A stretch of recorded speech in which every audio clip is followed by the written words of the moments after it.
Back to the fence, and that's gone. There it is. Ace to win the set. It's caught. 20-10. Touchdown. This is going to be in the gap. Yes! Score! Go to deflection. The Denver Huskies win their first state championship.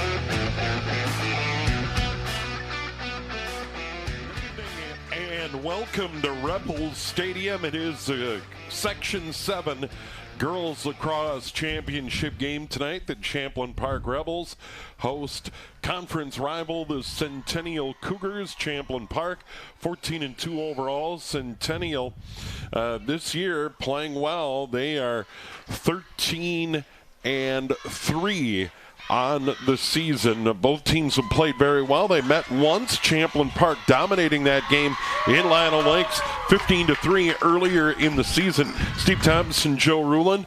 Champlin Park balanced scoring. They've had a great year, finished second in the conference. Meanwhile, Centennial, they had a very good year, but they rely heavily on one player for their scoring. That they have. O'Hearn is that one player. As we get a look at the lineups here for Champlin Park, Reese Hagenbart will start up as an attacker along with Ella Engstrom, followed by Callie Gunderson, Megan Peter, Elina Rail, followed by Lauren Shinglebeck, and Annabelle Johnson, the leading scorer with 40 goals on the season. Addie Dale, top defender. And there you get a look also in goal will be the other Hagenbarters with it. Meanwhile, you get a look, Callie Cody and also Ella O'Hearn. That's what you need to know about these team offensively. They combine on the season for 57 goals. And you got Brosnan, Hemmer, Prern, Munger, and in goal will be Presney. Leading it up. But keep an eye on those first two, Cody and O'Hearn. And the Centennial team kind of known to play very physical. And after the big wallop that the Rebels put on Centennial and Centennial's backyard, things got a little physical. And a couple of red cards, game misconducts to Centennial. Let's see how they handle it here in section play, Steve. They're in red. They're on the attack down to the right. In goal to our right, Paige Hagenbart. Centennial turns it over and grabbed by Annabelle Johnson. So they had it in the hands of Ella O'Hearn early, and now here comes Champlin Park. Annabelle Johnson around her own net, clears it out to the middle of the field. Ground ball scooped up neatly there by a key player, Megan Peter. 21 goals, 34 assists over on the far side. Gets it further into the middle. Callie Gunderson begins her run to the side of the net. Now goes around the net to the near side. In front of the goal. Beautiful feed to Reese Hagenbart, number 38 on the year. And the Rebels have an early lead, 59 seconds in. A turnover and transition goal, and Peter was a catalyst on that rush as they brought it up, and Hagenbart was right there, posted up in front of the goal. Not really contended by anyone defensively. That was a burst of speed by Peters that got things going. She dished it down below, and as you mentioned, Hagenbart picks up the goal. Reese, 38 on the season, her first tonight, and that's a key for them to get out early and often on this Centennial Cougar squad. To the middle of the field and the face-off, and that is Reese Hagenbart, as always. Taking the face-off is Callie Cody, a senior for Centennial. Once again, Champlin Park in white, moving from right to left. And Centennial with red tops, white numerals, moving from left to right. And off that draw, grabbed by Hagenbart, who had the goal a moment ago, gets it up to the near side. Peter at about the 25-yard line on the football gridiron. And now she'll begin her run toward the net. Gets to the goal line extended and then sends it down behind that net where it's picked up by Ella Engstrom. And now Peter is back there as well on the near side, put it on the ground for a moment, and Engstrom gets it back. And now they give it up, stepping into the front and scoring. And scoring that second goal, Lauren Schindelbeck, number 37 on the year. They are slicing up this defense of Centennial like a knife. Hot knife through butter. I'm telling you, they are just finding the alleys and the lanes and walking in front uncontested by the Centennial Cougar squad. And Bresney, who came into this game with goals against a 5.92. She can't be happy with the quality of shots they're getting on her this early in the game, and it's a 2-0 lead for the Rebels. So Champlin Park, quick start, back to the middle of the field, and Reese Hagenbart, who will take 99% of the face-offs. I can't remember a time where she didn't take the face-off. The 9th grader had the opening goal 59 seconds in. And out there taking the face-off, Anna Jarpy, and that's won and controlled by Champlin Park. And that's Annabelle Johnson over on the right side to the goal line extended. Grabbed there by Gunderson. She'll come all the way around the net to the near side. Champlin Park, 3 players behind the net. Now Gunderson comes to the outside. Down in the corner, near side, it's Engstrom. She's trying a dodge. Goes toward the goal. Now into the middle, trying to get an alley to shoot. Now backs outside the 8-meter line. Wasn't able to draw a foul. And now further backs out outside the 12. Just to the right of center. She's hanging on. And now she's going to work off a pick to the right side. Give it up. Hagenbart catches. Gets knocked down. No call. And we got a ground ball to the side of the net. Far side of the net. And it's finally going to be grabbed by Bresney. Bresney had it knocked away. And now going behind the net is Reese Hagenbart. She was a little too close to the goalie there. Bresney clears, catches by Centennial, and now they're running to midfield. Right up the middle of the field, and this is Ella O'Hearn, the senior. She is the key. She scores most to the goals. She got bumped well outside the 12. And Centennial's going to hang on the near side. Nice block, as you can see, by Reese Hagenbart. You can see she gave Andover trouble in their visit during contest earlier this year by just really pressuring that outlet pass by the goalie. Mackenzie Munger carrying now behind the net. Gets bumped there by Addison Cordes, sophomore defender for Champlin Park. Now they get it into the middle. It's caught. Shot partially blocked. Cody got it away, and it's picked up by the goalie, Paige Hagenbart, and she'll try a clear over to the far side. It's caught there neatly by Engstrom, still well shy of midfield, over on the far side of the field. Gets it to Peter in the middle. She put it on the ground. And now that battle for the ground ball is going to be ruled for the Rebels as they continue their march from right to left. Hagenbart not only makes some great saves, but she sees it down the field well. She throws open teammates and has a quick outlet pass. She came in with a record here tonight, 14-2, and a goals against a 4.19. This is Alana Rails, had a great section tournament. 2 goals and 1 assist against Centennial during the regular season, but Rail has put up some big numbers, 29 goals, 12 assists this year, and goes behind the net. She's holding it. Hagenbart back there with her, and she'll get it. Hagenbart tries to go to the front, put it on the ground, but got bumped. And they're going to rule Centennial. She got bumped. So they're going to let them play physical here tonight, and the Centennial Cougars are going to get it, Joe. They will, and got to keep an eye to see how much at liberty they'll let these teams play, especially Centennial. And when they start to bring out those yellows and reds, making a run now. Jarpy all the way up the sideline. Gets near the goal line extended, now goes a little bit further out. Here's Munger, now behind the net. It's caught there by Browsen. Lillian Browsen, a 9th grader. And she plays the attack position. And now works it further in. They swing it right into the middle. It's on the ground. Look out. And it's scooped up by Centennial. Good job by the Cougars to scoop it up side of the net. Now they get it right inside the 8 and a bump. And this is going to be a free position for the Cougars and maybe a yellow. It's going to be a yellow on Alana Rail, I believe. I don't see anybody trotting to the sideline. Now, Rail's going to stay on the field, so it is not indeed a yellow. It is a foul, but this will be a free position just to the right smack dab in the middle, Joe. It is. Is that going to be O'Hearn with this opportunity or Cody? Looks like it's O'Hearn wearing number 9. 33 goals, 21 assists. She runs in and hangs on and drops it over the top of the goaltender, Paige Hagenbart. And with that free position, Centennial takes advantage, and it's a 2-1 game. Rebels still lead. Yeah, you couldn't tell if that was caught in her webbing or like gum on the bottom of the shoe. She was shaking that net, trying to get it out, and finally unleashed it. Very well played. by O'Hearn. Goal number 34 on the season, and Centennial has cut this deficit in half now at 2-1. O'Hearn scores at 5:42 off that personal foul at the 8-meter line. And now we go right back to the middle of the field. It's Jarpy on the face-off for Centennial. And, of course, Reese Hagenbart for Champlin Park. Rebels trying to get to the state tournament for the 4th time. They went 3 years in a row, 13, 14, and 15. Centennial trying to get to state. For the 2nd time, they went 09. Centennial fans across the way. Good Rebels crowd here on the near side of the field. Those Centennial fans staring into the sun. That's what happens when you go on the road. Here's Reese Hagenbart with another win. She gets double teamed, gets it back to a defender. That defender got bumped. That's Eleanor Gregornik. She goes further back to Cordes. They're behind midfield.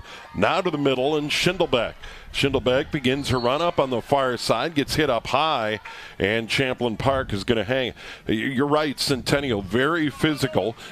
Some would argue it got out of hand in Lino Lakes in the regular season, and Joe, you alluded to that. By the way, Centennial played only 14 games to this point. They're 11-3. Champlin Park 16 games. They're 14-2. Rail sends it off to the right at the 8-meter line, and we're going to get a free position over on that far side for Champlin Park. And this is going to be Ella Engstrom. 22 goals, 13 assists. Had 2 goals in the win over the Cougars earlier. Runs in and scores. Took advantage of that. It looked like Centennial maybe thought she was going to try to dish it or distribute it to a teammate. No go. She took it to the house and buried it back of the net to beat Bresny. Engstrom gets it back. Time of that goal, 6:42. Champlin Park back up by 2. It's now 3-1 with 18:18 remaining here in the first half. Steve Thompson, Joe Rulin here on QCTV. And right back to the middle of the field. And Champlin Park, we've talked about it over and over, Joe. So much balance in the scoring. If you're going to try and defend someone, it's, kind of a pick your poison thing for defenders against Champlin Park. Tremendous balance. And you know what that takes? That takes some great passing as well. And they can do it. They execute some crisp, clean passing, the Rebels up and down that field. Rebels awarded the face-off, get it in behind the net. And Champlin Park trying to get to the front. Miley Jurassic out there, the 9th grader, plays some key minutes. 12 goals, 5 assists this year. Jurassic in front, scores! Showed great speed from the near side right into the middle. 4-1 Rebels. Jurassic and the Rebels punching out early on Centennial. A 4-1 lead, beating them just on pure lacrosse. Finding the openings, making some deeks, some fakes, and beating the goalie again. 4 goals already, and we're just under 18 minutes to go here in this first half. The Rebels are on a roll, 4-1. Right back to the middle of the field, and the Centennial, their lone goal on the free position. It's Anna Jarpy for Centennial and Reese Hagenbart. And Champlin Park's dominated face-offs tonight. I'd say ground balls have been pretty even. That hasn't stood out. There's another win for Hagenbart. She uses that reach and grabs it away. Double team comes, goes into her own end defensively. And the ground ball, and Champlin Park working well together, picked up by Addie Dale. Dale over on the far sideline, flips ahead, it's caught. Schindelbeck at midfield. She works it further ahead to Annabelle Johnson. And they do a great job. She got decked out near the 40-yard line on the football field. As she got it ahead to Jurassic. She's waiting for a pass, catches on a hop, put it right back on the ground. Centennial steals it away, and the Cougars are going to move toward midfield. Rebels have been keeping and holding possession. Centennial, not long, sustainable possessions. Hopperman moves in, gives it up on the left, shot, and that one's saved by Paige Hagenbart. Scoops it up. She knocked it down at her feet, and it stayed out of the net. Now the Rebels clear. Annabelle Johnson near side over midfield, continues her run, stops, and gives it up to Megan Peter. And Peter, a dynamic playmaker for this Rebels squad, now gives it up. Good two-player game there. Annabelle Johnson thought she got bumped up high, tried to go into the middle, got hit again, and that's very close to that 8-meter line. And let's see if they set her up on the 12-meter fan or inside at the 8-meter. It'll be on the 12, so she'll likely pass it out of here. The last time these two teams met was that big win at Centennial. Johnson, 3 goals, 3 assists in that matchup, and meanwhile, 4 goals for Shinglebeck. Reese Hagenbart catches.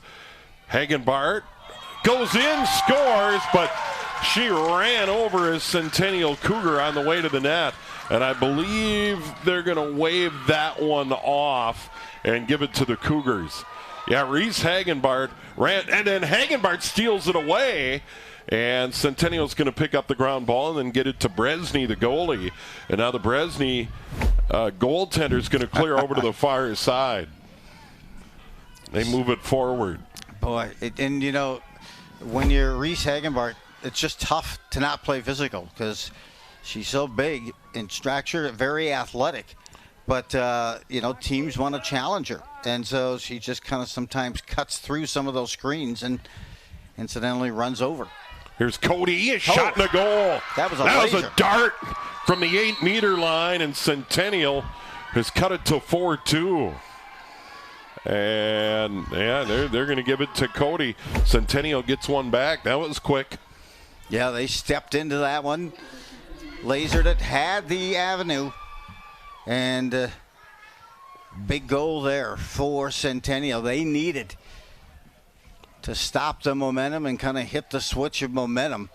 And in doing that, a big goal. They cut it to 4-2 on that goal for Cody. That was goal number 25 on the season. As I mentioned, a scoring punch already evident with the Centennial team. It's Callie Cody, who is now goal 25, and O'Hearn, who has goal number 34. Popped into the air, and this one's grabbed by Centennial. Important face-off win. That was Elizabeth Clough with the face-off win, and now it's Ella O'Hearn. The dangerous Ella O'Hearn, the senior, midi, terrific player near the 12-meter, then backed out of there, gives it up. And now they send it inside, put on the ground, grabbed by Champlin Park. Rebels get it out of there. Rail gets it ahead to Peter. Peter ahead to Hagenbart. Reese Hagenbart up the near side, taking it toward the net, turned away, and now waiting for help. Hagenbart still getting bumped well outside the 12. Now spins toward the 8. Right side. Gives it up. Rail catches and scores! Rail continues her scoring way, but the presence, but also the motion out there by the Rebels. They're not standing, watching. They're cutting. They're in motion. And I'll tell you, they are finding the back of the net, and some quality shots as a part of that motion and movement. Even on the turnover in Champlin Park's own end, something Jeff Johnson will do consistently is tell the players, create a presence. And you saw that outlet pass from down below defensively. 2 passes later, it's deep into the Centennial end, and they're able to capitalize and get that 3-goal lead back again at 5-2. Rail had 2 against Centennial early, has one here, assist to Hagenbart. And they're right back in the middle of the field. And that one popped into the air to the near side in Champlin Park territory, but scooped up by Schindlebeck. Schindlebeck gives it up to Annabelle Johnson. And I think she got fouled. Actually, it was Schindlebeck on the Champlin Park side of midfield. Once again, Rebels in white on the attack, moving from right to left here at Rebels Stadium. And the breeze coming out of the east or toward us here on the near side press box. And now they get it further back. Cottingham. And now Addie Dale even further back. Centennial really pressuring and challenging. Dale a good run. Got bumped. No call. Back toward the middle of the field. Scooped up by the Rebels. And a run now for Gregornik. She gets it ahead. Champlin Park's been able to kind of beat this press at midfield. And now it's Schindelbeck near side. Schindelbeck has a goal here tonight. Begins her run right down the middle of the field. She got hammered about 4 meters out, and she is going to get a free position. She pops up off the turf. She looks like me trying to get up on a Monday morning and just taking some extra time, although she absorbed Come on, Joe. a big hit that time. Any morning. Yes. I have to take a knee. It's the tuck and roll to get out of bed in the morning, usually for parachuting. But this was really when you drop a chance to really roll out and run. And it's really slow at getting up. Yeah, and she got banged up there. She went down hard to the turf. And I'm a little surprised on that run that she didn't get a yellow on that charge toward the net. Yeah, I hope it's not a rib injury or something along that line. Yeah, she got bumped hard and went down. Another look. Yeah, she got sandwiched. Yep. And bracketed defense, and that stick came up, and that stick that was put up high was by Clough. Now the official is meeting with both coaches. Haley Berg for Centennial, Jeff Johnson for Champlin Park, right in front of the scorers table. And I'm sure she is saying, saying we just can't have that level of play where it's going to be injury based on that whole component. It's got to roll. So let's see if they kind of enforce that approach. Well, look, they were setting up for the free position, and Ella Engstrom came on. I believe it's going to take this free position right in the middle of the field.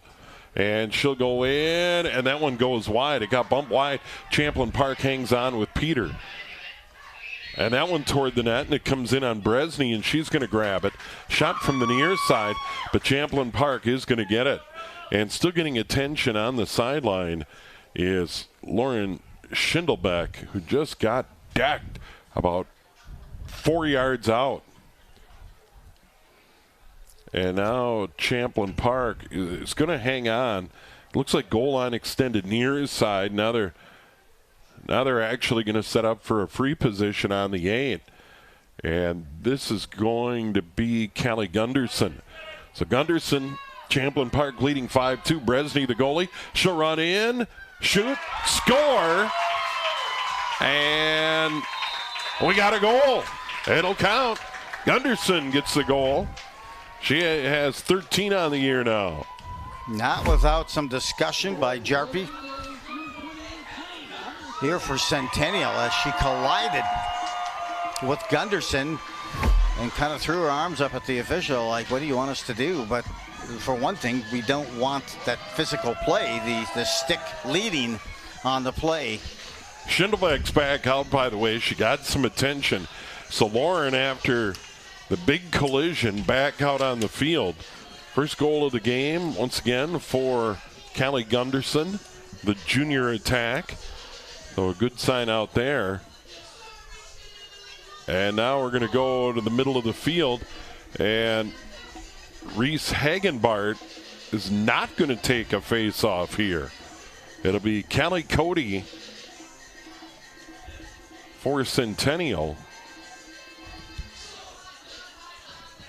And now Annabelle Johnson, and apparently they're going to award the face-off here to Annabelle Johnson. Yeah. Champlin Park because of that excessive collision or contact at the Rail goal. gives it up in the middle. There's a shot and a save by Bresney. That was a quick shot by Lauren Schindelbeck. And now Bresney clears it off to her left. And now they move it forward. That was a good feed. O'Hearn has it. Tries to spin out of a double team. They're chasing her around. Back to Bresney, the goalie. And now Reese Hagenbart right in her face. 12 to go here in the first half. Champlin Park leads at 6-2. Stolen away by Champlin Park. Far side. Into the middle. Jurassic goes toward the side of the net. Goes all the way around. Spins toward the front. Can't get a shot away. Now further out, here's Peter. Into the middle. Caught by Rail. Put it on the ground. Now a ground ball battle. Won by Rail. Well outside that 12-meter fan. And now she works to the right, further inside, caught. And that one's blocked by the goalie and caught by Bresny. Quite a save there. Her clear out toward the middle of the field. And a ground ball battle ensues. Who's going to win this one out near midfield? And that's gathered in, I believe, by Gregornik. And she'll get it further back to Dale on the Champlin Park side of the field. Put it on the ground. Chased and grabbed by Schindelbeck right along that far sideline. Halfway toward the net. And Champlin Park will get it. Now Annabelle Johnson. She hasn't scored in the game yet. But give her time. She got bumped up high. Got shoved. And Centennial hates it. And actually that's going to lead to a yellow. That's going to lead to a yellow for Elizabeth Clough. Clough has been kind of playing around with that yellow opportunity with the sticks. And using that stick up high is not needed to be used that high. Time of that yellow, 14:04, so she'll take a knee near the scorer's table. And Champlin Park now a player up, leading 6-2, just under 11 to go first half. They're on the attack down to our left. Gorgeous night here, nice breeze. And this is Engstrom. Gets it back to Annabelle Johnson. She begins her run. Double team comes, needs to back away. She'll try another dodge to her right. Gives it up inside. Good catch. And that one blocked away. Bresny may have got a piece of that shot by Engstrom. Beautiful dime pass that time from Johnson. Annabelle saw the cutter, and you can see she sees that field so well, like a quarterback in the NFL. Jurassic gets shoved, gets it further inside. Schindelbeck spinning, getting bumped again, got hit up high again, well inside the 8, and she is going to get a free position. She was knocked out of the game, came back, and now it'll be to the right of center on the 8. This is Schindelbeck, and the goalie Peyton Bresny, the junior. 6-2 Rebels. Under 10 to go, half number 1. She'll run in, skip it by the goalie. Shot it just shy of her feet. Skip by, 7-2 Rebels. Sometimes it's not about the velo as it is about the location. And that time it was almost like a changeup. She took something off of that shot and bounced it past the Centennial goalie. 7-2. Schindelbeck second. Rebels, Hagenbart, 2 from Schindelbeck. Engstrom 1, Jurassic 1. And also a goal for Gunderson in the game for the Rebels. We can't forget Rail has a goal as well. 7-2 Rebels off the free position. O'Hearn had a free position goal for Centennial early. Hagenbart back in for this draw. And let's see what happens here. It's popped back. She was going head-to-head with Ella Wiest. Sophomore attack. And the Rebels are going to be awarded. They're going to begin their run up the far side. Schindelbeck right along that far sideline. Gets it into the middle. Annabelle Johnson right side. Gets it back to Schindelbeck. At the 12 over on the right side. Not in the middle rail. Right on the 12. Inside Reese Hagenbart. That one's blocked down by the Cougars. And then Hagenbart may have knocked it away. And they're on the 12. A lot of players scrambling for it. Popped into the air. And they're going to award it to Centennial.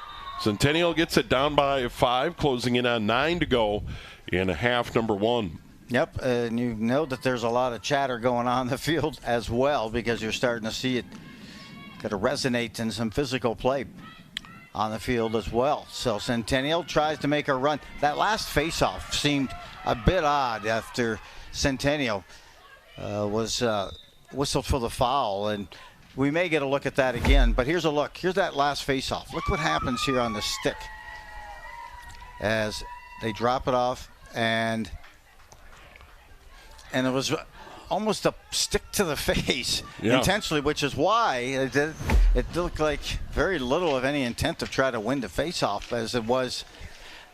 It's just, you hate to see it, and you're seeing these whistles come left and right here on Centennial. By the way, they took a timeout a moment ago, and they'll talk it over. That timeout charge to Centennial. They were on the attack and got it into the zone to the left of the Rebel goal when they called timeout with 8:42 to go. The game was very chippy early in the season in Lino Lakes, and Champlin Park dominated that game 15-3. And right now, Champlin Park up 7-2. And, you hate to see that. And here's the risk in all of that. Somebody could get hurt. And with a chance to go to the state tournament starting next Tuesday at White Bear Lake, Champlin Park and Jeff Johnson doesn't want to get anybody banged up. Ella Engstrom or Lauren Schindelbeck took a big shot on the way to the net. Not a lot of protection around that rib area. And a look here at the head coach for Centennial. So, quick recap of the scoring. Champlin Park, the first two, Hagenbart and Schindelbeck. Then O'Hearn made it 2-1. Then two in a row for Champlin Park, Engstrom and Jurassic. Then Cody got a goal for Centennial, 4-2 at that time. Three in a row for Champlin Park. Rail, Gunderson, and then the second from Schindelbeck coming at 15-11 on the free position. So Champlin Park in good shape, but they want to finish a half strong and then punch their ticket for what would be their fourth state tournament appearance.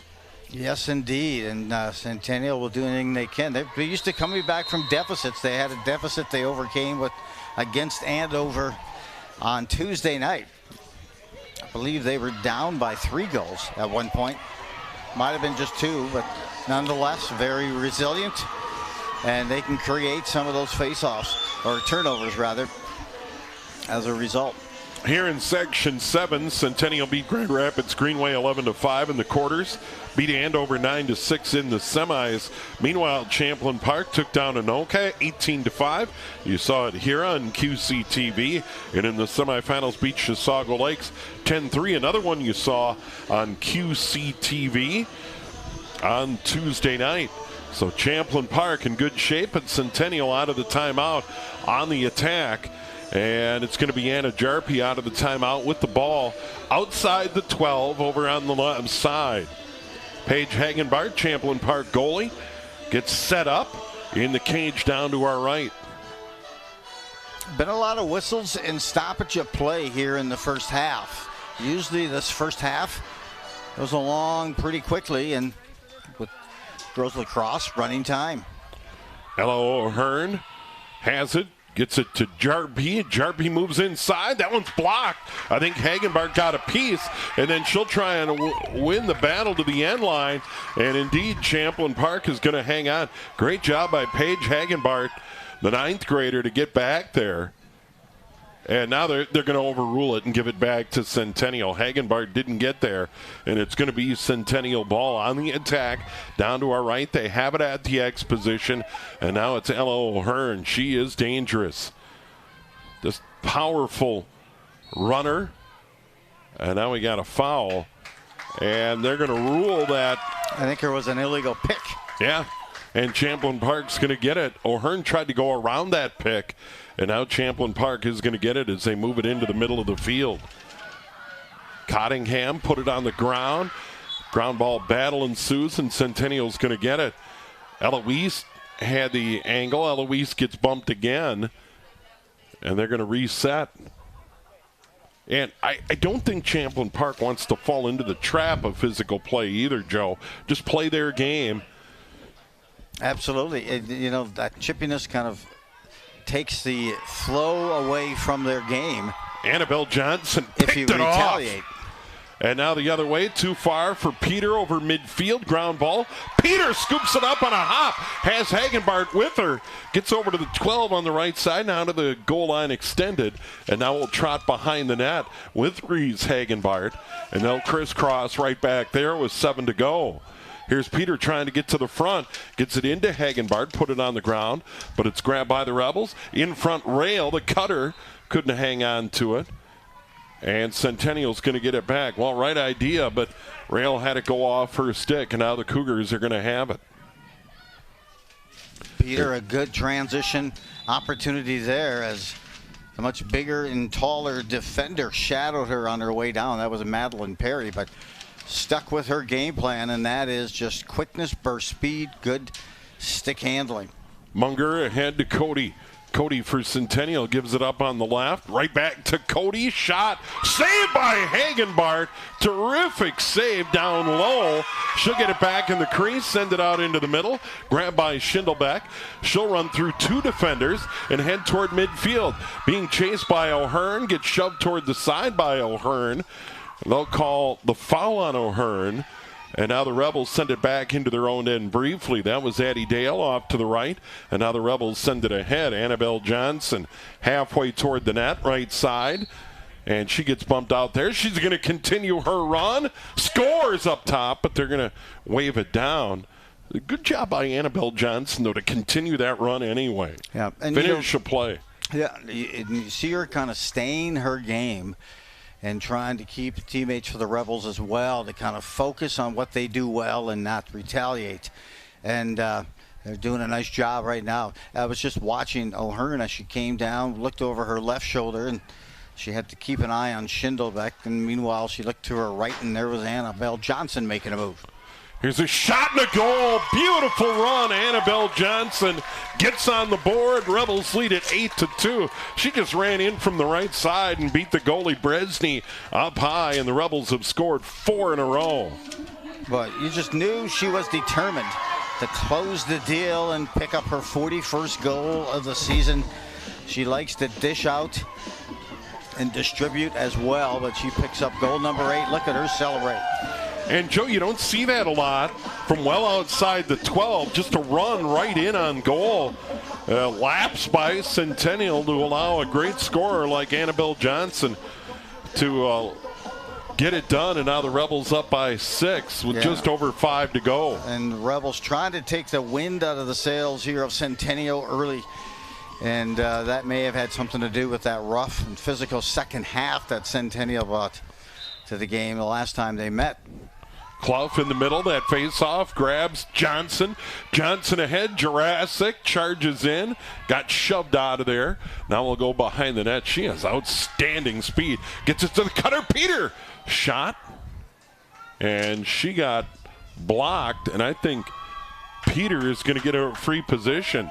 She will. Megan Peter, 21 goals, 34 assists, and she's going to set up just to the left to center, and an opportunity for the Rebels to extend their lead. Peter, great speed as well. She's going to run in. Can't get a shot away. It was blocked by O'Hearn, and they're going to give that away to Centennial. So O'Hearn was able to get her stick on Peter's stick, deny the clean shot. Cougars come back the other way. Here's Clough on the run. Clough to midfield. Runs into a Rebel defender, Annabelle Johnson, and will continue her play. And then the Rebels get it back. Jurassic with speed along the near sideline. Double team, shoved toward the side. Steps through a defender, trying to get it to Peter. And now it's grabbed by the Cougars. Cougars battle back the other way. Here's Wiest, Ella Wiest on a run. And she'll go to the goal line extended near the sideline. And now she'll give it up. Here's Jarby. Jarby further in. Lasis. And now it's O'Hearn. O'Hearn 1 goal in the game, but they haven't been able to find her much in this game. Centennial dumps it in front. Ground ball. And now they get it to the goalie. Good play there by Schindelbeck to get it to Hagenbart. Clear to the middle. Caught. Nice catch by Callie Gunderson. Gunderson runs to the middle. She put it on the ground but got bumped from behind. Rebels are going to hang on to it. Here's Gunderson again. Begins her run. Gets shoves a little bit. Goes into the middle. Put it on the ground, but it's grabbed by Schindelbeck toward the middle of the field. She got shoved. They'll reset. Hemmer. Now they send it to Annabelle Johnson. Under 3 to go. Annabelle Johnson, good dodge into the middle of the field. Swings around. Guarded by O'Hearn. This is a great battle. Annabelle Johnson goes right around her, steps in front, and then fans on the shot. And I think O'Hearn may have got a stick on that one to deny the shot, but the Rebels are going to hang on. But Annabelle Johnson went right around O'Hearn. Oh, was that a beautiful reverse pivot to create that scoring opportunity. Here's Champlin Park right back at it. Peter on the right side. Peter being hounded by Maria Waller, goes around her, gives it up further inside. Schindelbeck couldn't handle the pass, got knocked down. And I think Champlin Park's going to get another free position here at the 8. They're going to line everybody up with 2:08 to go. Rebels leading at 8-2. Now they're going to move Schindelbeck back to the 12-meter fan. He's going to be out at the 12. Schindelbeck inside the 8. Scores! Great dodge in the middle. Went to her right. 5 in a row for Champlin Park. Yeah, I mean, she did a great job of making some quick moves and navigating her way to an open alley. They put up goal number 9 tonight. Now a 7-goal lead with 2 and change to go here in the first half. Look at this. Got to the right avenue that she wanted to. A nice pocket where she could get that shot off with her right-hand shot. And she knew where she wanted to go that time to beat the Centennial goalie. Got surgeon-like accuracy on that wrister.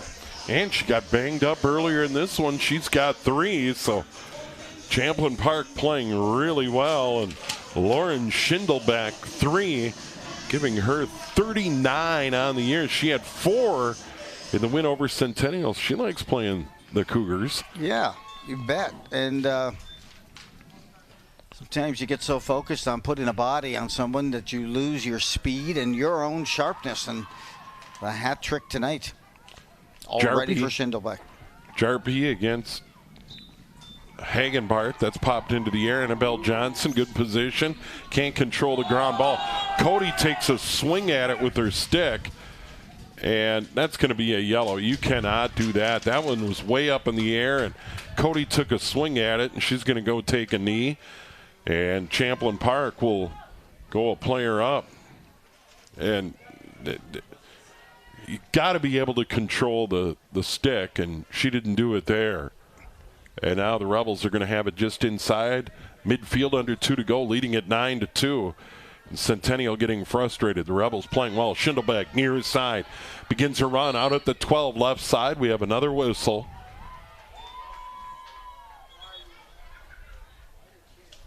And that'll be a foul. And that foul is going to come on Clough. And you know, Centennial may be saying, why are they calling such soft penalty? But when oh my God, yeah, look at that. She took a swat. Hagenbart on that side. They showed the replay of Cody on that yellow card. Hagenbart's going to get a free position to the right of center. She got bumped inside the 8. Hagenbart lines it up, fires, save by Bresny. Good save by Bresny. And then that almost stolen away by Hagenbart. Bresny's going to control. 1:30 to go. And I like the way Reese Hagenbart just wound it up, let it fly from the 8. And she plays and defends that outlet pass from the goalie like she's playing defense in basketball. Jurassic almost steals it away. It goes out of bounds. I think it went out of bounds off Centennial. It did. Carly Laesis couldn't hang on to it. Rebels get it back. Coming up on 1 to go. Here's Megan Peter. Goal line extended near his side. Begins her run toward the back of the net. And he'll go around to the far side. Sends it in front. What a goal! A one-timer. Schindelbeck's got 4, I believe. Yes. Didn't take time to even bother if that thing was in the pocket or not. She just kind of redirected it back towards the goal. The one-timer. And a beautiful dish. Time of the goal, 24:06. Great assist by Peter. Oh, she's been doing that her whole career on her way to Wisconsin River Falls. And now a 10-2 lead with 54 seconds left. They've scored 6 in a row, Joe. Schindelbeck has scored 3 of those. And that was just That's a one-timer. And now to the middle of the field, Anna Jarpy for Centennial and Reese Hagenbart for Champlin Park. And the Rebels just playing great here tonight in this section championship. Centennial's going to get it off that face-off, rare face-off win for them. Jarpy has it, begins to run up the middle of the field, works toward the right, about a halfway toward the net to the 12-meter line, and now sends it down behind the net. It's on the deck. Ground ball opportunity. Addie Dale fighting for it, still trying to get position. She got knocked down. They're still fighting back there for it. 20 seconds remaining.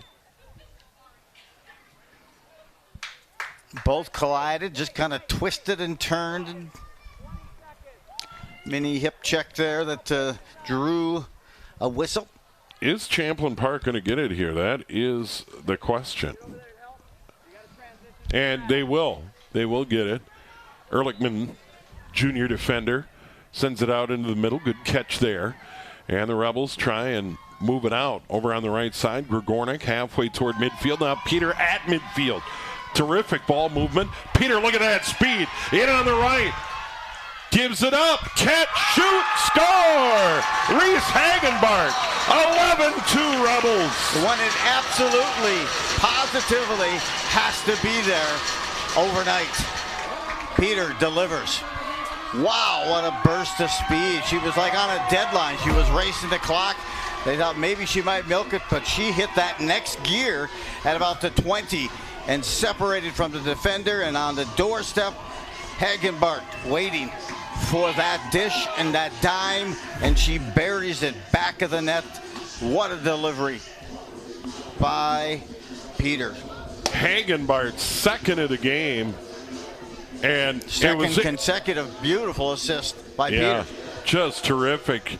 She did the work from midfield, driving in on the right, just running by the defenders, and Hagenbart in the right spot just took it and finished it off.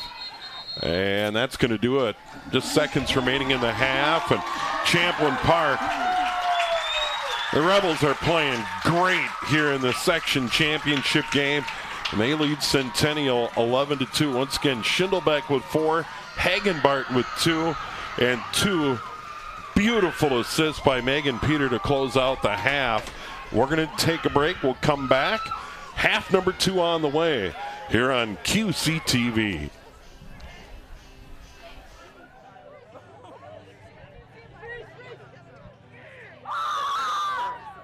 Welcome to our spring edition of At the Half, the show where we take a closer look at some of our area high school sports.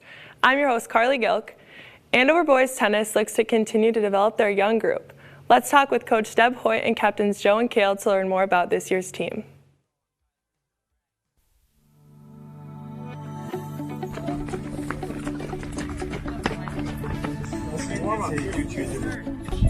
I'm Deb Hoyt, and I started playing tennis when I was just a little kid for fun. We lived across the street from an elementary school and hit against the wall. Played at Wilmer High School my whole high school career, then went on to play at Wilmer Community College and at St. Cloud State University. You guys on this side, go that way. You guys on that side, go that way. There you go. I've always really loved the idea of coaching and being an influence in kids' lives. I'm a teacher by trade, and I had a great high school coach that really inspired me to want to continue on in that field as well. And then when I met my husband, he's a pro at Lifetime Fitness, and so it just worked that we coach together and enjoy being a part of the kids' lives. We didn't lose too many seniors, or not too many important seniors, I suppose. But yeah, we're definitely playing a lot better as a team this year. Individually, we're looking good. All around, definite improvements on the season. I definitely think so. I think we're playing better than last year. Although we did lose Andrew, which is really sad, and Luke and Max. Yeah, there are definitely a few seniors that we'll miss, but you know, that's for sure. Life goes on.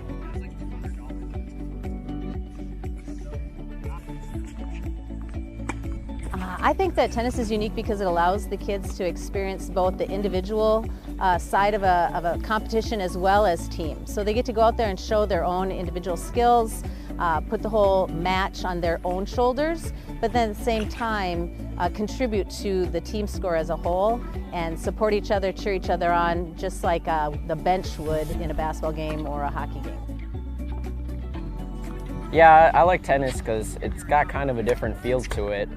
Yeah, it's more so on yourself. You make your own decisions, you kind of coach yourself throughout the match, and you know, hopefully every player on the team can put it together and you come out with the win. It feels a little bit more pressure on, especially the singles players, who literally don't have anybody next to them. And doubles a little bit better, but I'd say it gets better when other players are watching you from your team. Our team goals here are to, one, have fun. Every time they're out here, we're trying to have a good time, but then also to learn something new. So we really work on every time they have a match, every time they're at practice, they're learning something new about the game of tennis itself, about their individual performance and abilities, or about even their teammates. The Rebels Robotics team is a highly talented group of student engineers who are gaining valuable experience within the STEM and technology field. This year's group is busy building their current robot, and we stopped out to see it. So my name's Caitlin Slasher. I'm a senior at Champlin Park High School, so I'm in the graduating class of 2023. I'm actually on the build team, so I worked on the frame this season. I helped out with whatever needed building, so I did some of the chain work and some of the omni wheel work on it. So. Hi, I'm Daniel Beckman, and I'm in graduating class year 2025. I am one of the main design and build team. My name is Weston Zubert. I'm in 10th grade.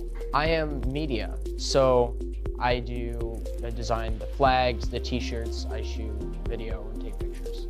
I'm Logan. I will be graduating in 2025. Now I'm the programming captain. I also help a lot with the electrical and a little bit with manufacturing, but mainly with the programming and electrical. Well, the nickname The Claw was kind of just a bit that we did one day where we kind of walked in and we were just like, The Claw! And then everyone was like, ooh, and was like, wait, that's a Toy Story reference. And our entire thing is just we want to have as much fun as possible. So we just kind of added that in to our name, and it just became that.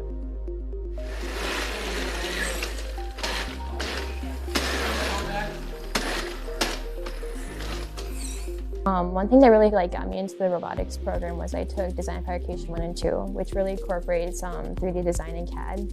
And so that really kind of fundamentally made me want to especially major in mechanical engineering more. And then I saw a flyer in the team and it made me, I thought it'd be fun, so I decided to join the team. And then it just really kind of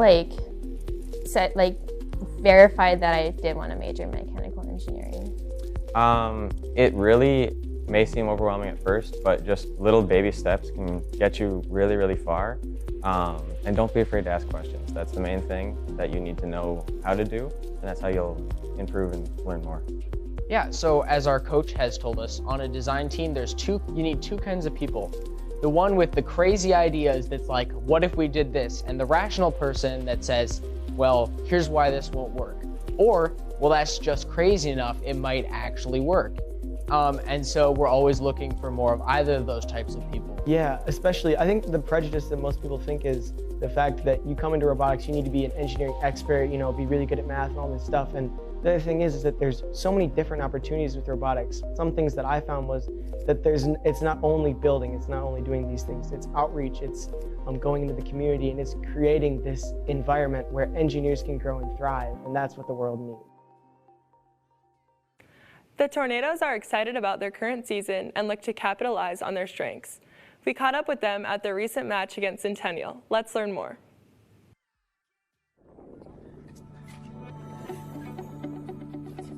I had a brother who did it, so kind of following in his footsteps. The head coach, Bertram, was actually my English teacher, and he was forcing me to play, so I started going out and started playing tennis, and eventually just took off from there. Well, for me, I used to play baseball, but then I had an injury, so I got a bunch of my buddies who played tennis say, just come out and join the tennis team, basically. I was really bad at any other sport. I tried soccer or basketball, but this is the one I was competent at, so I kept playing. We lost 5 seniors from varsity last year, so it's a rebuild year, but it's looking really promising so far. So I think what we're like 4-2, 5-2 overall. Yeah, we lost a couple seniors, yeah. but I don't know. We've been playing well. Yeah. A couple more games than we won last year. Definitely. Otherwise, I'd say a big thing is that, granted, we lost a couple of seniors, but we had a lot of people like stepped it up, trained a lot during the off season, and even our coaches said like this is the best group we've had for serving. So everyone's just been serving really good lately too.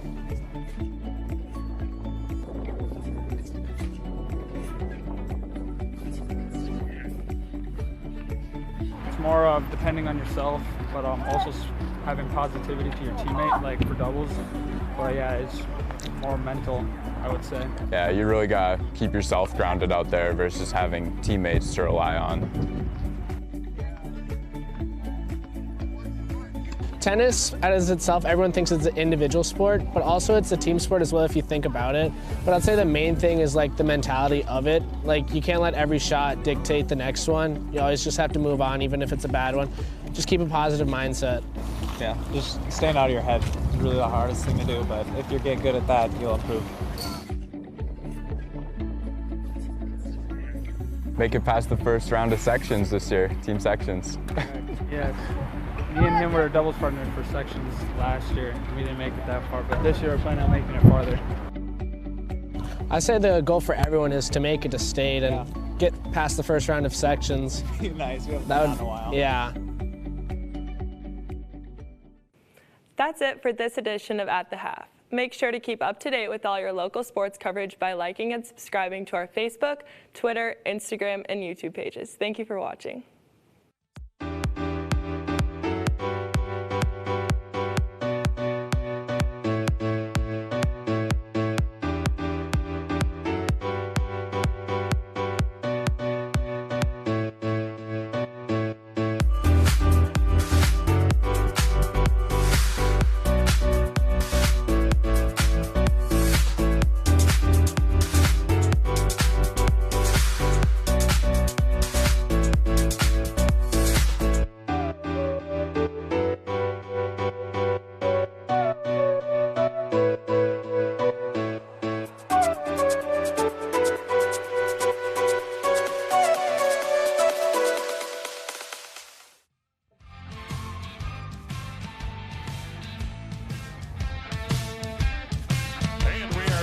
At Rebels Stadium, Champlin Park leads Centennial 11-2 in the Section 7 title game.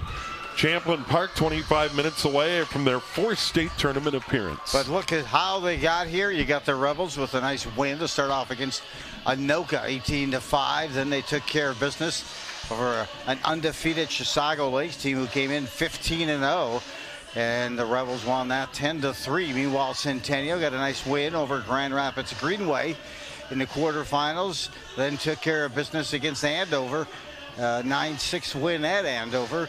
And tonight, up early and often by the Rebels, 11-2. And you wonder if that last goal by Hagensbart was the dagger, was the deal breaker, or if Centennial comes out with that much more feistiness.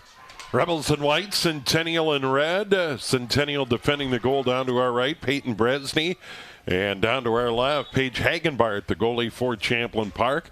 And Champlin Park's going to go on to the attacks to start this half. Ella Engstrom put it on the ground and is going to pick it up over on the left side. Moves it into the middle. Gets it to goal line extended, now behind the net. Reese Hagenbart has it. Couple of goals in the game. Leading scorer, Lauren Schindelbeck with 4. Hagenbart begins her move to the front. Out at the 8. Backs toward the 12 in the middle of the field. Now Megan Peter, 2 great assists. Peter, good run in the middle. And that one blocked away. Caught behind the net, grabbed by Gunderson. Callie Gunderson has a goal. Rail put it into the middle. It's on the deck, and Centennial's going to get it. So Champlin Park, some pretty good looks there, but Centennial's going to get it, and they're going to clear the other way. Down by 9. They get it ahead too far for O'Hearn, and it goes down to Ehrlichman on the deck. Katie Ehrlichman grabs it, and then it's Gregornik all the way back to the goalie, Paige Hagenbart. She'll clear to the left wing, and it's grabbed by the Rebels, and this is Rail beginning her run. O'Hearn tried to reciprocate that pressure, but Hagenbart puts on their goalie as well. And O'Hearn Centennial now a steal. Here's O'Hearn, and O'Hearn got fouled inside the 8. She's going to get a free position. Her only goal in the game came at 5:42 on the free position, so we'll see what Ella O'Hearn does. She, by far and away, leads away in goals for the Cougars. And as she does for the hockey team, too. O'Hearn goes in, goes upstairs. She made a dodge to the right and gets the goal, and Centennial gets his first goal, and they cut it to 11-3. Yep, waited about a minute and 53 and lit the lamp. And O'Hearn, as I mentioned, an excellent goal scorer on the hockey team for Centennial as well. But she finds the back of the net, her second goal of this game and her 35th goal of the season. And she is just so strong. She just powerful move, and that time she went at the goalie, went to her right. A little different stance here. Look at this draw. Here's Reese Hagenbart for Champlin Park just out there. A little different approach to the draw. Side by side, that's Elizabeth Clough for Centennial. Hagenbart wins it. Hagenbart's going to turn and run, being chased by 2, then 3. And now it's Miley Jurassic who has a goal in the game. Jurassic, great speed. She goes all the way around the net, tries to get to the front, does get it to the front, and put it on the stick of Megan Peter. Jurassic to Peter, and the Rebels get that one right back. The two smallest players on the field combined for a quick 1-2 combination and find each other. Pocket-to-pocket pass buried in the lower 90. Peter deserved that dime because she has been a distributor, her own personal distributorship for this team throughout the season. And she gets reciprocated by Jurassic on that nice pass and play, and a 12-3 lead, back up to 9 goals. First goal tonight for Peters. Yeah, that was terrific. 2 great assists to end the half, Joe, and then in the right spot to take that feed from Miley Jurassic, who had a goal a little bit earlier. Pretty goal at 7:09. Centennial takes a different approach to this draw. Now head-to-head at the middle of the field. That's Clough. And that ground ball battled for. Who's going to gain control? Centennial does pick it up. Anna Jarpy, one of the seniors, and then the Rebels get it back. That was Annabelle Johnson. She moves it ahead to Lauren Schindelbeck. Schindelbeck begins her run over to the far side of the field. And Lauren, quite a game. She got banged up, had to leave the game for a little bit. And now it's Reese Hagenbart right behind the net. Champlin Park back up by 9. And you know what? There's no reason for them to move quickly here. No. And take time off. They can be very deliberate in their approach with that 12-3 lead, and now coming out to challenge. Centennial there. Hagenbart forces her way inside the 8. Good catch. And that one goes just wide by Rail. She scooped it up, still got a shot away, but it just went wide on the near side.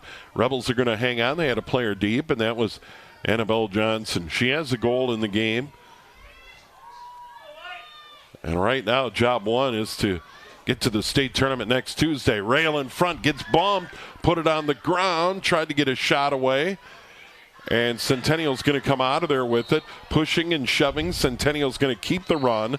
Moving forward is Noelle Hemmer. And they're going to make her come back and get set. The Rebels had to come out of their stick in front, right on that cradle. And then they tried to croquet their way to a goal. And that thing was on the ground. Ella Engstrom on the field, by the way. Callie Gunderson came off. Centennial over the middle of the field, far side, gradually working their way toward the middle. Continuing her run is Hemmer. Hemmer finally stopped. Rebels double team her, and there is a foul. That's outside the 12, or very close to the 12. So Hemmer, the senior, will need to pass out of this. O'Hearn to her left. Tried to get the pass. It went all the way through to the goal line, extended near side. And then that pass inside, caught, and we have a foul down low. Kelly Cody sent it in from the near side, and it looks like they're going to get another free position. And this will be Anna Jarpy, I believe. No, it's Munger. Mackenzie Munger in front, had it knocked away from behind. Terrific defensive play, and I think Schindelbeck got a stick on it. She did. Crafty play. What a great game. 4 goals, and then that one too far for Reese Hagenbart. Rebels give it right back, and Jeff Johnson can't be thrilled with that. But that's one of the few mistakes the Rebels have made, Joe. Mm-hmm. Absolutely. They've been spot on. Here's O'Hearn. And I wouldn't be surprised if O'Hearn right now just goes to the middle and tries to draw, a personal foul inside the 8. She gives it up on the right. She's trying to cut, gets it there inside the 12, toward the 8, got knocked down. That was outside the 8, however. And they're going to move her back to the 12. That can be a free position. Well, they're going to give it to her anyway. I'm not so sure about that. So she is going to get the free position. Over on the right side, the goalie, Paige Hagenbart.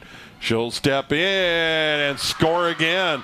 She is just so powerful that it's hard to knock that ball away from her, and she gets her 3rd of the game.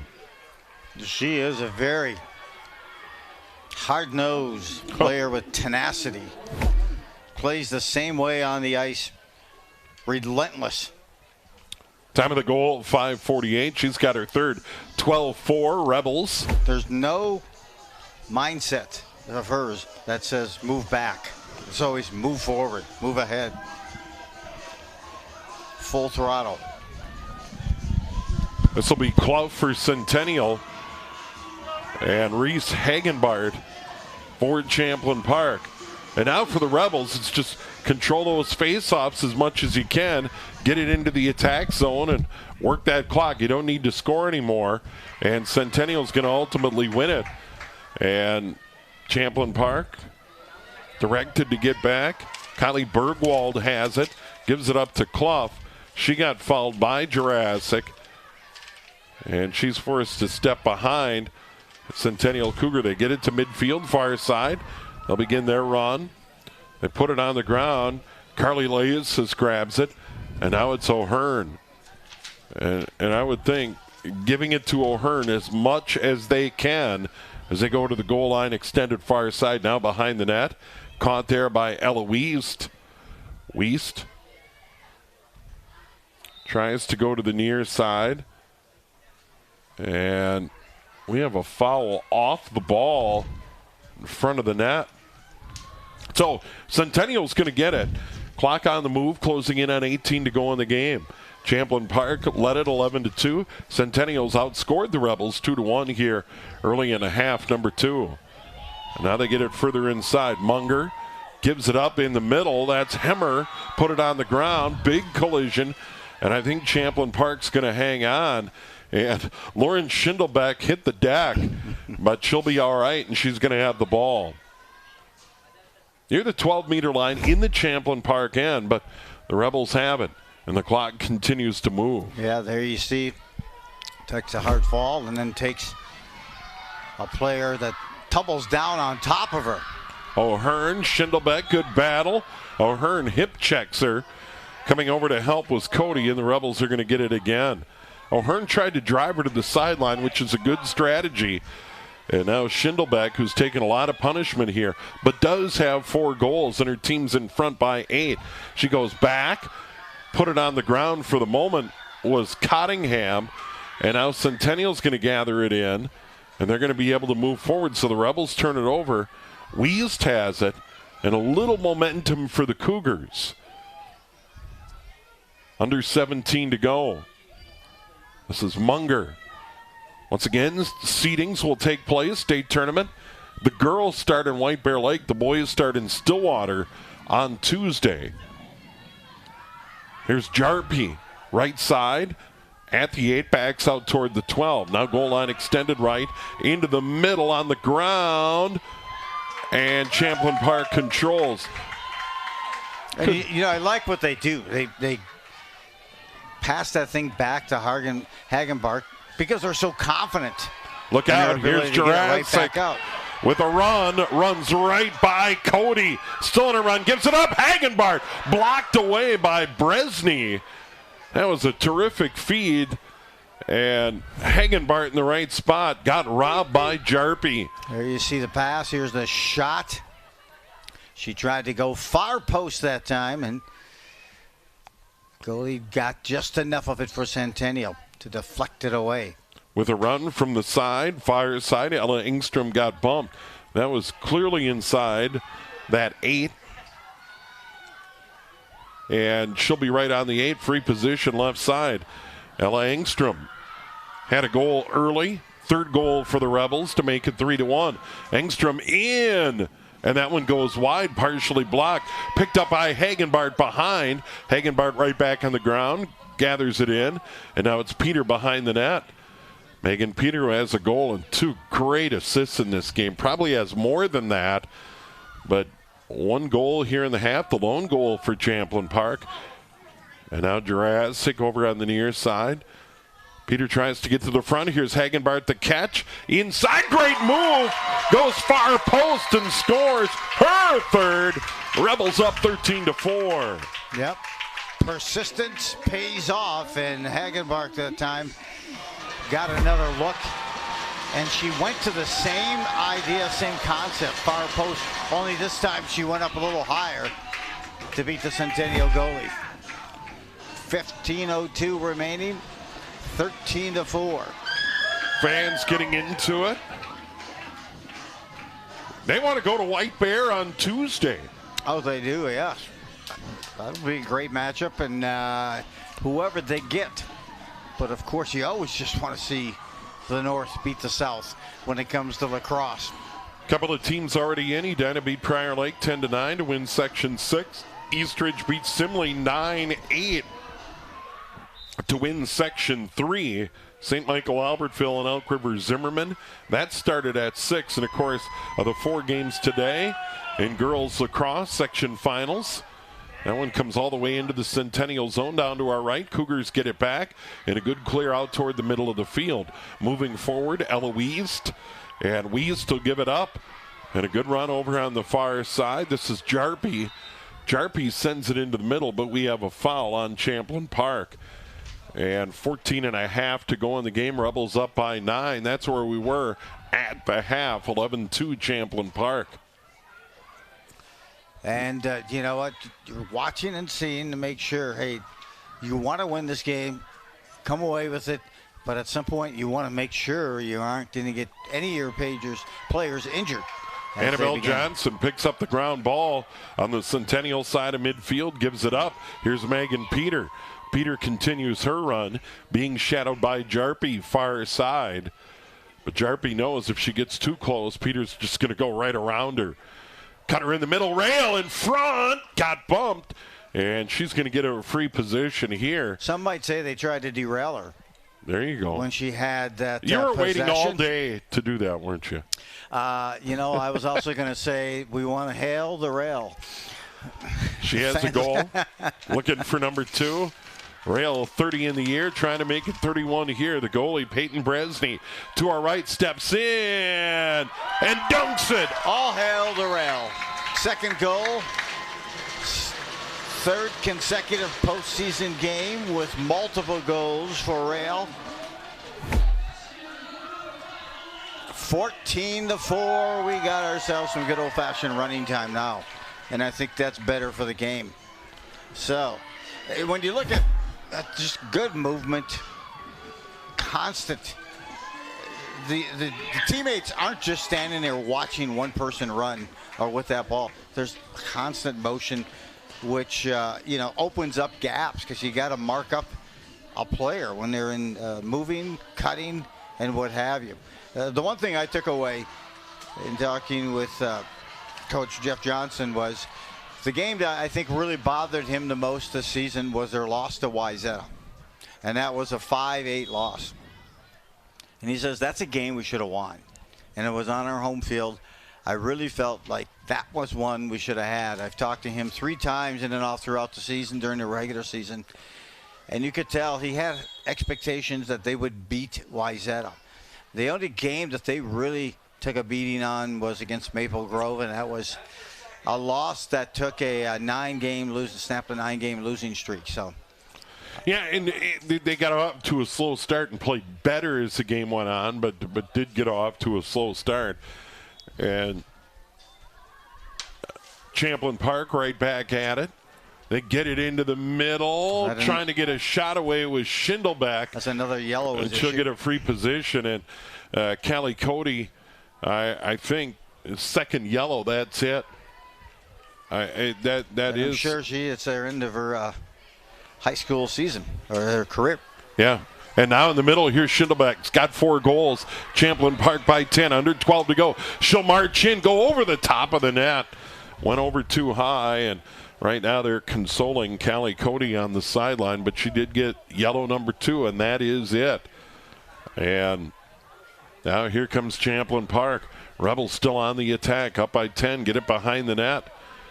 They're in great shape to get to their 4th state tournament. They get it to Rail, and that one was blocked away. Rail was right on the doorstep, just outside that crease. And Champlin Park back on the attack, and a goal. Annabelle Johnson just walked right out on front and buried it. And Champlin Park well on their way, her second of the game. And the Centennial goalie, Bresney, was just trying to get back out in front. And I think what Johnson did here, if you get a replay, is that a hat trick for Johnson? I have her at Johnson. See, Bresney 2. came all the way back out to the front, almost overcompensated because she was rushing to get back out in front and get into the mix of that goal and make a save. And Johnson let her get far enough out before she sent it right back behind her. A crafty play by Annabelle Johnson. 10:37 to go. Timeout. And called here at 15-4, now the lead. All right, we mentioned some of the teams already today that have made it to state. Yesterday, in Section 4, Stillwater beat Gentry Academy 10-7. In Section 2, wild game in overtime. Chanhassen beat Eden Prairie 16-15. And then I had a chance to see Benilde St. Margaret's win at Maple Grove in Section 5. The Red Knights win that 6-4. Wow. And then, of course, the defending champs the night before on Tuesday night, Lakeville South beat Farmington 20-3. And here's what we got coming up on QCTV. The Father Hennepin Parade on 6-9, followed by Legion Baseball, Maple Grove versus Champlin Park. And then, of course, Metro Mini Baseball, Anoka versus Champlin Park. That will be on the 14th, followed by the Anoka concert. Good for Gary on 6/21. And, hey, we got to give Pete Hayes, one of the announcers here for QCTV. He's also an assistant coach with Anoka, and his call-outs and creds for the Anoka Tornadoes advancing to the state tournament in baseball. And 4A at CHS Field, and all the title games will be at CHS Field in St. Paul. If you've never been down there, it is a great venue. So this year the title games will not be at Target Field, but CHS sure is good, the home of the St. Paul Saints. So, and who knows? Taylor Johnson may add a state tournament game next week. Stay tuned on that. We'll keep you up to date. But Champlin Park here tonight, you see some of the Rebels there. They've just played outstanding. Oh. And you knew Centennial was going to be physical, but they have played their game and made very few mistakes, Joe. That's been their forte. And, you get Peters dishing out assists. Schindelbeck picks up 4 goals. You've got Johnson with a couple of goals. You've got Rail with 2, almost 3. Hagenbart has a couple, or is it 3 goals for Hagenbart as well? Hagenbart has 3. Johnson with 2. Schindelbeck has 4 in the game tonight, Joe. And, hey, this just in also, Elk River. The girls lacrosse team defeated St. Michael Albertville 7-5, and they are heading to the state once again for Section 8 champion. Yeah, so No matter what, 2 teams out of the Northwest Suburban will head to state. Maple Grove could have been the 3rd, but they got beat by Benilde St. Margaret's last night. Their unbeaten season came to an end. O'Hearn, next one up here to try to take this draw against Hagenbart. Hagenbart, just a 9th grader. And what a career in front of her. She is just terrific. And going forward, you look at this squad, Megan Peter is one of the seniors. And that'll certainly be a big loss. Look how tight they are here for this face-off. Yeah. O'Hearn, she's trying to get lower and leverage. But as Champlin Park, just about everybody back, losing Megan Peter, Caitlin Kiffmeyer. O'Hearn quickly comes off. And will switch sticks and get right back on the field. And she has 3 goals in the game, 2 in this half. Just more physical play, taking a fall back. There's Centennial player, and right now the Rebels here, I would say, and Coach Jeff Johnson content with getting the win and not risking injuries here. As you go into postseason, another level of postseason play and a visit to the state tournament. Beautiful save. Great save by Paige Hagenbart. Clear out to the near side on the ground. Popped around and grabbed by Centennial. And I believe Centennial's going to continue control. Lillian Browsen has it. I love that outlet pass. It was Gunderson. It was like almost a back shot. Look at that. Beautiful. Robbed that goal scoring opportunity. And then quickly, Hagenbart sent a long lead pass. It was almost like a football pass, a back shoulder pass to Gunderson. She just trusts that the middies out there, attackers, are going to be able to. O'Hearn a free position and another goal.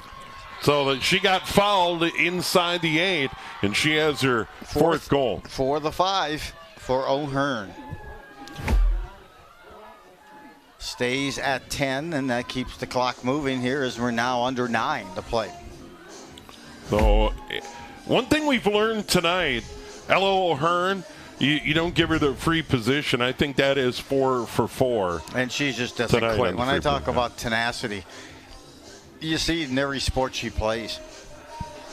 Just, she gets puck hungry, loves to puck hunt, and then also here she just will always do, hey, what do you want, coach? What can we do? What can we do to score a goal? And stays at it. Rebels in command, led it 11-2 at the half. There's a ground ball grab by Centennial. O'Hearn looking for it, and the Cougars begin their run in red. Downfield to our left, they try to get it in front. There's a collision at the 8, still a ground ball, and they're going to give it to Champlin Park. So the Rebels are going to get it back. And Paige Hagenbart, the goalie, has done a nice job here tonight. Peyton Bresney's made some saves as well, but the Rebels' dynamic attack, they have just come in waves from the middle, from the left, from behind the net, and on the right. And here's Schindelbeck, almost got knocked down. Good run near side, sends it into the middle. It's caught there by Gunderson into Hagenbart, and that shot saved by Bresney. She trapped it. It was right at her feet, clear over the middle, stolen away. That's Annabelle Johnson. Johnson just outside the 12 to the left, gets it into the middle. Megan Peter, she has a goal. 2 great assists at the end of the half that really put this one away. Set up by Peter. She's being guarded as she goes goal line extended. Now she turns on the Jets behind the net and looks to send it in front. Puts it on the ground. Centennial trying to gain control. They put it on the ground right in front of the net. And the goalie Bresney's going to grab it. Well out of the crease, yeah. And that time it was Peters. She had a defender on her, and she was just essentially out for a jog. And the defender was running with her. She's like, that's cool. You want to jog with me? We can jog. We can kill some time and take it off. No sense of urgency there. And that's exactly what you want, is work that clock. 6.5 minutes to go here in the second half. Running time, you've got a 10-goal lead. I'm not saying get conservative, but you really don't want to put any of your top players in a position here to get injured. They give it up on the left, caught by O'Hearn. Good dodge into the middle, goes down low, gets her 5th. She's got the nickel. 5 goals. She rolled that one. You know, sometimes like you try to roll something under the garage door as it's closing. That's what that looked like. She rolled that thing as 5-hole and under the garage door. 5 goals, now 38 on the season. So back to where we started the half with the Rebels up by 9. That stops the clock. 16:18 to go. So the girls lacrosse field is set except for this one, Champlin Park. 6 minutes, 18 seconds away from joining the field. This is Section 7 champs. That faceoff popped into the air and grabbed by Centennial. Jarpy with the win. And now they come back the other way. Here's O'Hearn. O'Hearn with 5 for the Cougars. Like I say, she is by far and away their leading scorer. And now she'll get it outside the 12, begin a run near the 8, and go right back out. And now that's Jarpy. O'Hearn the catch. Got hit at the 8. Ball on the ground. She'll get another free position and a chance for 6 goals here. And Paige Hagenbart for Champlin Park is like, why do you have to foul her? You've got several others out there. She did give and go. She gave it to a teammate for about a blink of the eye, and then they crisscrossed, and she received it back, and then she went in for the charge and looked for the scoring opportunity. Now they move her to the 12, so a break there. She spins, put it on the ground, got it back, shot.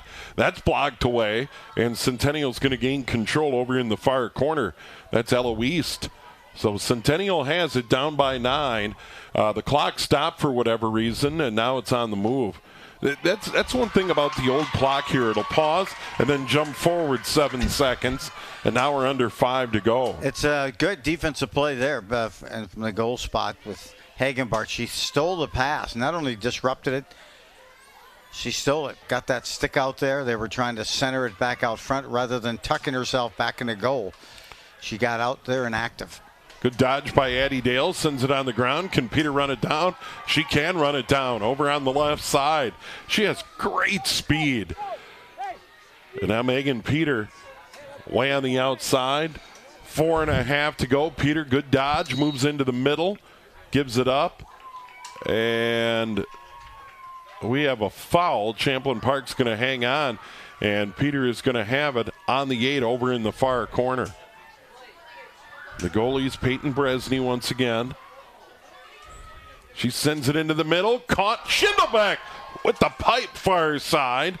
Centennial gathers it in. Schindelbeck bidding for number 5. Got robbed by the iron. Now, if she would have scored that goal for Schindelbeck, would that have been Nickelback? Because that would have been 5 goals. Wow, Joe, you're on fire. Joe's on fire tonight.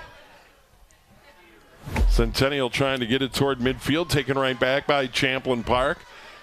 Trying to spin was Ella Engstrom, back on the ground. Scrum over there, right side near midfield. Centennial does get it over midfield as they move from right to left.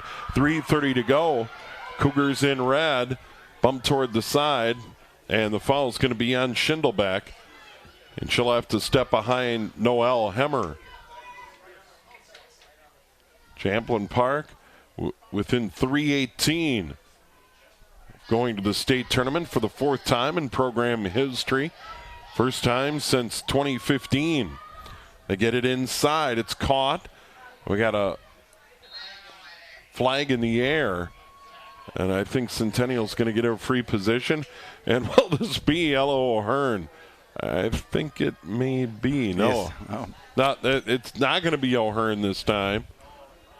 But it is going to be Jarpy. Anna Jarpy right in the middle. She'll let it fly, and that's saved by Paige Hagenbart. Went down low and grabbed it clear to the middle on a hop. Batted around. Grabbed by Peter. Good feet ahead to Jurassic.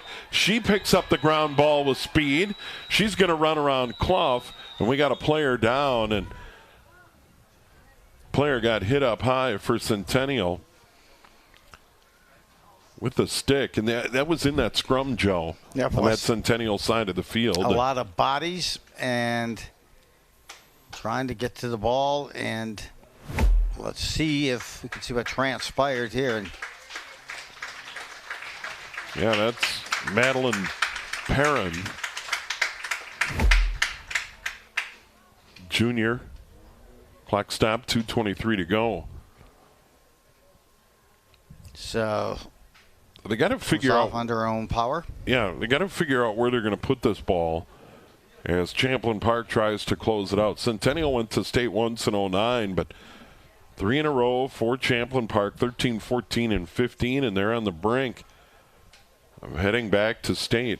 And the game would be at White Bear Lake to be announced. They start at 11. Game's at 11, 1, 3, and 5 on Tuesday. Here's Centennial. They do get it back as we close in on 2 to go. This is Ella Wiest. Wiest will get it back. Got bumped by Annabelle Johnson. Wiest gets it back on the left near the 12. And now right into the middle of the field. Put it on the ground. Grabbed by Reese Hagenbart. Hagenbart trying to get to the outside. Stops her run near midfield. Right back on the ground. And the Cougars get it back. Way over on the far sideline, Alana Rail defending.